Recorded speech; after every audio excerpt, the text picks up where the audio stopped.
مگر کئی مرتبہ لوگوں کے کام اٹکے ہوئے ہوتے ہیں، رشتہ آتا ہے دوبارہ رابطہ نہیں کرتے، ڈیل ہوتی ہے ہوتے ہوتے رک جاتی ہے، تو دوست احباب شکوے کرتے ہیں جی ہمارے کام پورے نہیں ہوتے، اٹک جاتے ہیں،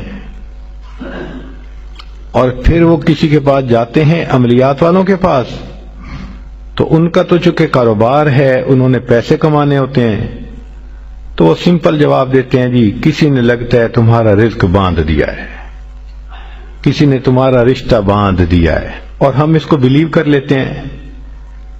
بھئی اللہ کسی کو دینا چاہے تو کون اس کو باندھ سکتا ہے؟ کیوں کسی کو چھوٹا خدا بناتے ہو؟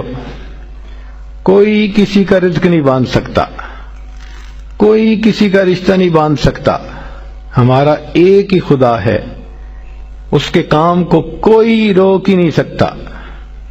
خواہ مخواہ اپنا عقیدہ بھی خراب اور اپنا عمل بھی خراب۔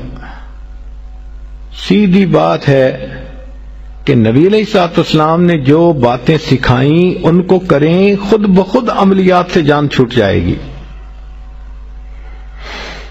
چنانچہ عورتیں اکثر پوچھتی ہیں جی کہ میرا رشتہ اچھا ہو جائے، بیٹے کو جاب مل جائے، بہو کا ویزا رکا ہوا ہے، فلاں کام اٹکا ہوا ہے، تو بھئی اٹکے ہوئے کاموں کے لیے عمل نبی علیہ السلام کے مبارک زبان سے ابو داؤد شریف کی روایت ہے۔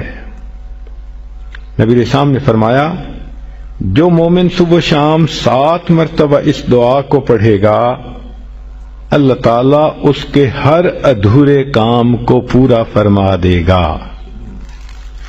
اور وہ کیا ہے؟ حسبی اللہ لا الہ الا ہو علیہ توکلت وہو رب العرش العظیم۔